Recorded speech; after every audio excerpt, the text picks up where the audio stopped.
Hello, everyone. This is your girl Gabby here. I guess I have finally decided to do this video.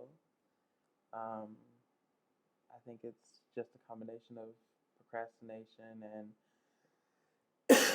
excuse me, just wanting to get that out there because I'm supposed to be studying for a final that I didn't find out until a couple of hours ago that I even have in the first place. And there's only 2 hours and some minutes left before it happens and I die. Anyway, back to the subject at hand. So, I just want to talk a little bit about transphobia, but transmisogyny in particular, because that is what I can talk about. Um, so, I've just been doing a lot of thinking and reflecting lately, and it just really has been weighing on my spirit. The irony that comes along with a lot of transphobia or transmisogyny. Um, it seems that in our culture, it's just such an ingrained part of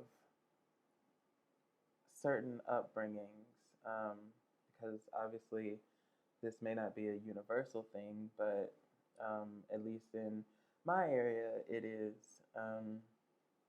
That it seems to be like an all fun and games type thing when people like use gender based insults, in particular when someone that they perceive as a male bodied person is acting in a way that they don't approve of, then it's all, oh, stop acting like a girl, or you're such a girl, and like they just really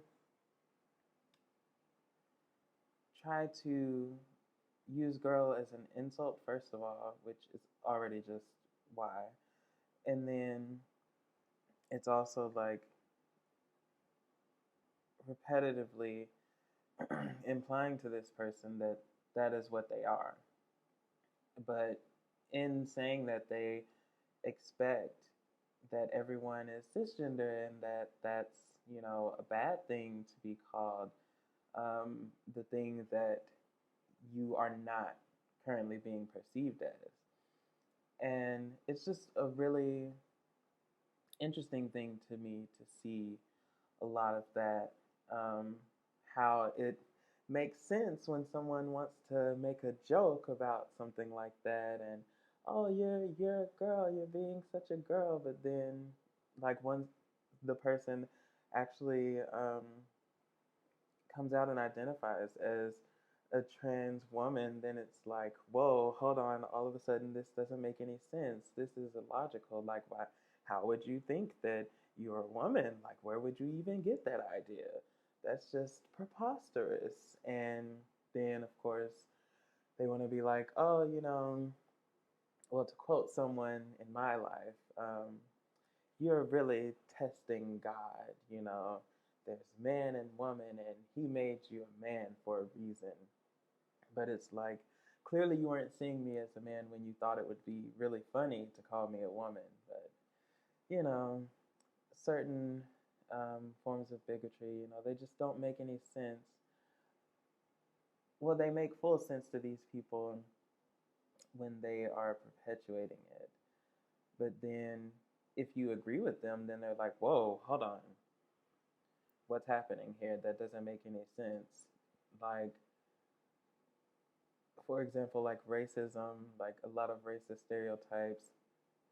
Um, one in particular being that, black people are just as a whole uneducated and everything. And then once you're like, well, okay, I'll go with that, but if you want to speak on how black people are uneducated, then let's talk about the causes, like, being at a disadvantage because of their race and they don't get these resources and we don't pay enough attention to them and their studies. Then they're like, hold on, whoa, that doesn't make any sense. Like, they have just as many opportunities as everyone else. They're not stupid. Like, you see how that works? It's just really funny to me. I mean, not funny. Funny as in like completely awful. And it's like I don't know if that's something that everyone can see because maybe it's my particular identities that help me to see correlations like that. And I don't know, it's just a really strange thing to watch. Um, it's becoming a very fun activity to watch bigots squirm uh, when you weave those things together in that way because they don't expect that. They don't expect for you to be logical with them because they feel like their form of logic is the only form that makes any sense. And they don't want to be exposed to any other perspectives because they just want to stay in their one train of thought. And so, like, I just really love educating people a lot of the time because just getting to watch that look on their face of like, whoa, you're talking about shit I don't know about. This is scary. Like, it's just it's really great. Um, yeah, I just wanted to. Wow, this is really long just for that. Blame finals. Yeah, I just wanted to stop in and talk a little bit about transmisogyny and things.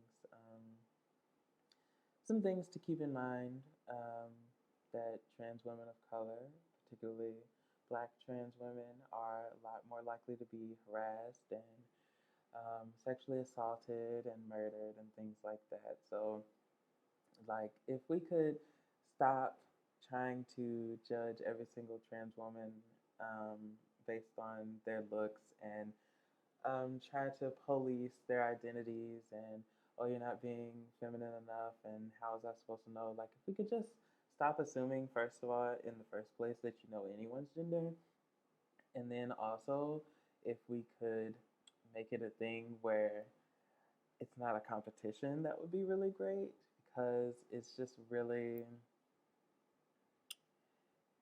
a real misogynist thing to constantly put women against each other like that, and that's what a lot of acceptance of trans women um, has started to become. Like, everyone's like, oh well, um, you know, Laverne Cox or Carmen Carrera, and like comparing their looks and things like that, and upholding them as like the standard of beauty for trans women, but it's like the whole point of like feminism and things like that is that we're not making this a competition. It's not a competition, it's not a race. There's no designated finish line, and then you become like the, you know, the final form of transgender. Like, that's not how this works. This isn't Cell from Dragon Ball Z. Like, if we could just not with those things, that would be really great. Okay, I'm gonna stop now because this is about to be 10 minutes and that's tragic. Okay, bye.